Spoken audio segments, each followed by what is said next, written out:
Chapter 6 First Men on Metric Ton, Everest. The Himalayas are a wonderful range of mountains. Lying to the north of India, they are among the highest mountains on the earth. These mountains are huge, steep, and most of the peaks are covered with snow throughout the year. This is why people find it too difficult to climb these mountain peaks. For a long time, no one even knew which the highest mountain peak of the world was. In 1852, Radhanath Sikdar, a young surveyor of the Survey of India, measured the height of metric ton Everest for the first time. He concluded that metric ton Everest was the highest mountain peak in the world. However, it was only in 1952 that the Survey of India scaled the exact height of the mountain peak. Himalaya पर्वतों की एक अद्भुत श्रृंखला है। ये भारत के उत्तर में स्थित है और धरती के सबसे ऊंचे पर्वतों में से एक है। ये पर्वत बहुत विशाल, खड़ी चढ़ाई वाले हैं और अधिकांश चोटियां पूरे वर्ष बर्फ से ढकी रहती है। इसीलिए इन पर्वतों की चोटियों पर चढ़ना बहुत कठिन होता है। कई वर्षों तक किसी को ये भी नहीं पता था कि दुनिया की सबसे ऊंची पर्वत चोटी कौन सी है। सन 1852 में राधानाथ सिकदर, जो सर्वे ऑफ इंडिया के एक युवा सर्वेक्षक थे, ने पहली बार माउंट एवरेस्ट की ऊंचाई मापी। उन्होंने निष्कर्ष निकाला कि माउंट एवरेस्ट दुनिया की सबसे ऊंची चोटी है। हालांकि सन 1952 में ही सर्वे ऑफ इंडिया ने पर्वत की सटीक ऊंचाई मापी। There are two peaks at the summit of Mount Everest. The South Peak, height 28,700 feet, and Everest, height 29,028 feet. From time to time, many people try to climb Mount Everest. They wanted to stand on the top of the world. But it is not easy to climb such a high mountain. The Earth's atmosphere gets thinner with the rise of height, and at the summit, it is very, very thin. There is no air to breathe at the top of the peak. Moreover, very strong wind blows all the time, and it is extremely cold. In 1953, two men, Edmund Hillary and Tenzing Norgay, joined an expedition team with a desire to climb Mount Everest. They came from different countries and spoke different languages. Edmund Hillary came from New Zealand. At home, he was the owner of an apiary and sold honey. But more than anything else, he loved climbing high mountains. Mount Everest की चोटी पर दो चोटियां हैं, south peak ऊंचाई 28,700 feet और Everest ऊंचाई 29,028 feet. समय समय पर कई लोगों ने माउंट एवरेस्ट पर चढ़ने की कोशिश की। वे दुनिया की सबसे ऊंची जगह पर खड़ा होना चाहते थे, लेकिन इतनी ऊंचाई पर चढ़ना आसान नहीं है।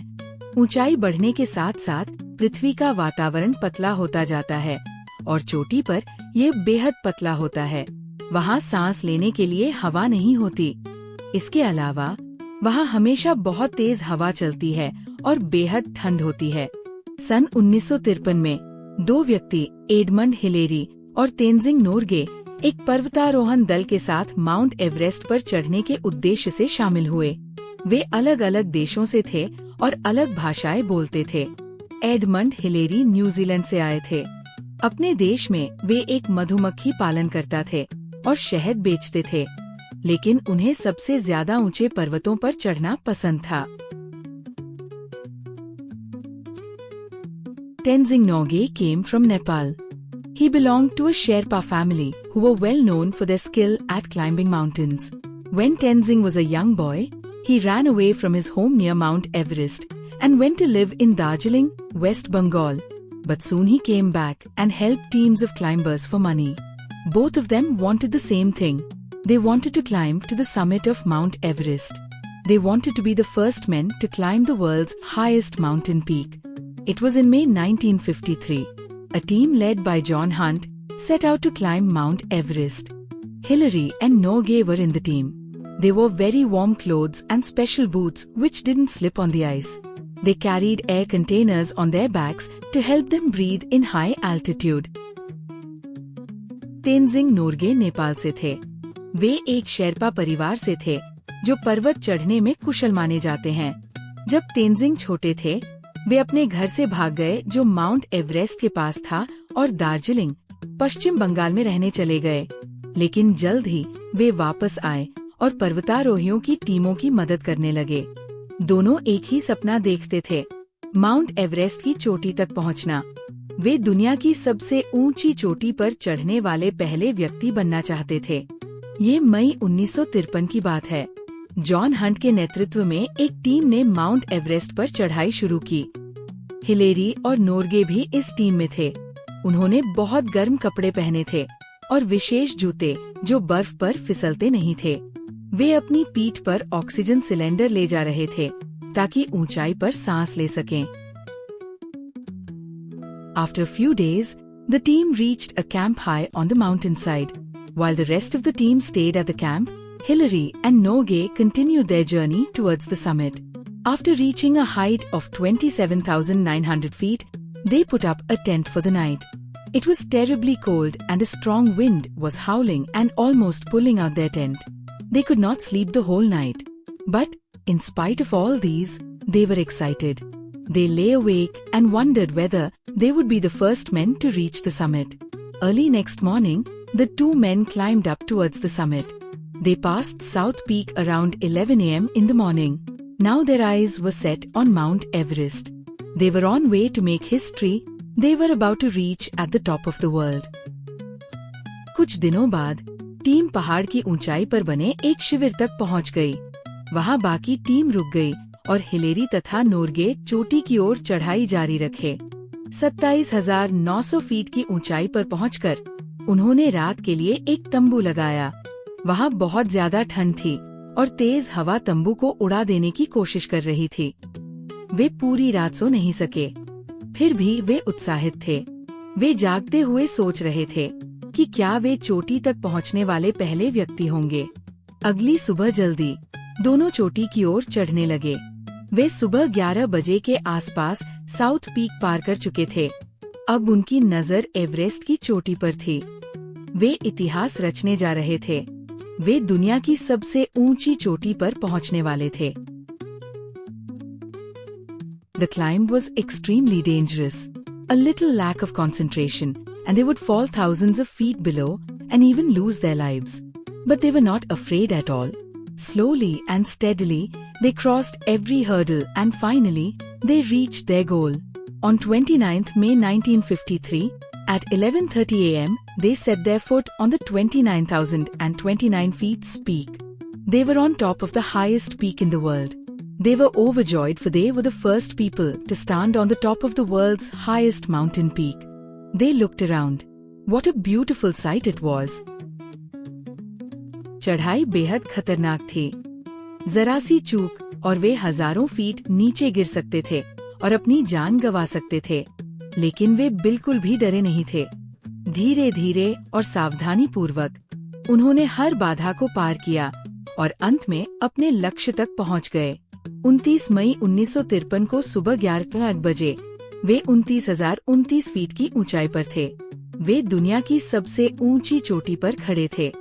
वे बहुत खुश थे क्योंकि वे पहले व्यक्ति थे जिन्होंने इस महान चोटी पर कदम रखा था। उन्होंने चारों ओर देखा। कितना सुंदर दृश्य था वह। On every side, there were the great Himalayas. There were the peaks of Makalu, Cho Oyu, Kanchenjunga, Nanda Devi, Lhotse and Napts. It was a sight they had never seen before. They stayed there for 15 minutes, took photographs and ate mint cake. Then they began their return journey. They climbed slowly and carefully back down to their tent. The two men have become famous. They both wrote books about their adventure. Tenzing Norgay lived in Darjeeling, where he trained people to climb mountains. Edmund Hillary went back to New Zealand, but he returned back to the Himalayas many times.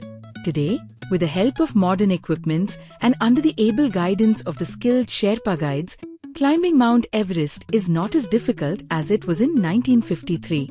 Each year, many teams of climbers from different countries try to reach the summit. Thousands of people have tried to climb Mount Everest, but only a few have succeeded. चारों ओर महान हिमालय पर्वत थे। वहां मकालू, चो ओयू, कंचनजंगा, नंदा देवी, लोत्से और नुपत्से की चोटियां थीं। ऐसा दृश्य उन्होंने पहले कभी नहीं देखा था। वे वहाँ 15 मिनट रुके, तस्वीरें ली और पुदीने की मिठाई खाई। फिर उन्होंने वापसी की यात्रा शुरू की। वे धीरे धीरे और सावधानी से अपने तंबू तक वापस लौटे। ये दोनों व्यक्ति प्रसिद्ध हो गए। उन्होंने अपनी इस रोमांचकारी यात्रा पर पुस्तकें लिखीं। तेनजिंग नोर्गे दार्जिलिंग में रहते थे और लोगों को पर्वत चढ़ाई की ट्रेनिंग देते थे। एडमंड हिलेरी वापस न्यूजीलैंड चले गए, लेकिन वे कई बार हिमालय लौटे।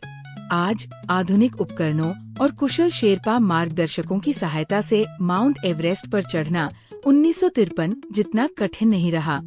हर साल अलग अलग देशों की टीमें चोटी तक पहुंचने की कोशिश करती है।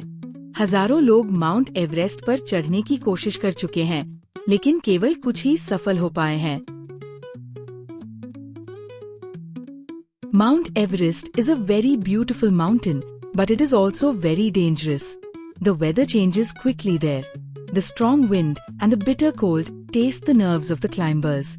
Sometimes, climbers get lost or slip on the ice and fall. Many climbers have lost their lives in their attempt to climb the mountain peak. In the past, Mount Everest was a very clean place. But with a constant rise in the number of expeditions, the surroundings are becoming dirty. Climbers often leave empty cans, oxygen cylinders, pieces of tent and containers lying on the ground. Many mountaineers throw litter on the mountainside. As a result, the atmosphere is no longer as clean as it was earlier. However, some teams of climbers are trying to clean up the mountain. In 1995, one team collected 560 kilograms of litter and carried it down to the bottom of the mountain. These climbers wanted to show others that the world's highest mountain must be kept clean and free from litter. The governments of various countries are also taking steps in this regard. Nowadays, there are rules for mountain climbers. They have to bring all empty cans, bottles and so on back with them. Let us hope that these rules would help in keeping the roof of the world clean. Mount Everest बहुत सुंदर पर्वत है, लेकिन ये बहुत खतरनाक भी है। वहाँ का मौसम बहुत जल्दी बदलता है। तेज हवा और कड़ाके की ठंड पर्वतारोहियों की सहन शक्ति की परीक्षा लेती है। कभी कभी पर्वतारोही रास्ता भटक जाते हैं या बर्फ पर फिसलकर गिर जाते हैं। कई पर्वतारोहियों ने इस चोटी को चढ़ने के प्रयास में अपनी जान गंवाई है। पहले माउंट एवरेस्ट बहुत साफ सुथरी जगह थी, लेकिन जैसे जैसे पर्वतारोहण यात्राओं की संख्या बढ़ी है, उसका पर्यावरण गंदा होता जा रहा है। पर्वतारोही अक्सर खाली डिब्बे, ऑक्सीजन सिलेंडर, तंबू के टुकड़े और कंटेनर वहीं छोड़ देते हैं। कई पर्वतारोही कचरा पर्वत पर ही फेंक देते हैं। इसका नतीजा ये हुआ है कि अब वहाँ का वातावरण पहले जितना साफ नहीं रह गया है। हालांकि कुछ पर्वतारोहण टीमें पर्वत को साफ रखने का प्रयास कर रही हैं। 1995 में एक टीम ने 560 किलोग्राम कचरा इकट्ठा किया और उसे पर्वत के नीचे तक ले आई। इन पर्वतारोहियों ने दूसरों को ये संदेश दिया कि दुनिया की सबसे ऊंची चोटी को साफ सुथरा और कचरे से मुक्त रखना चाहिए। विभिन्न देशों की सरकारें भी इस दिशा में कदम उठा रही हैं। आजकल पर्वतारोहियों के लिए नियम बनाए गए हैं। उन्हें अपने सभी खाली डिब्बे, बोतलें आदि अपने साथ वापस लानी होती है। आइए आशा करें कि ये नियम दुनिया की छत को साफ रखने में मदद करेंगे।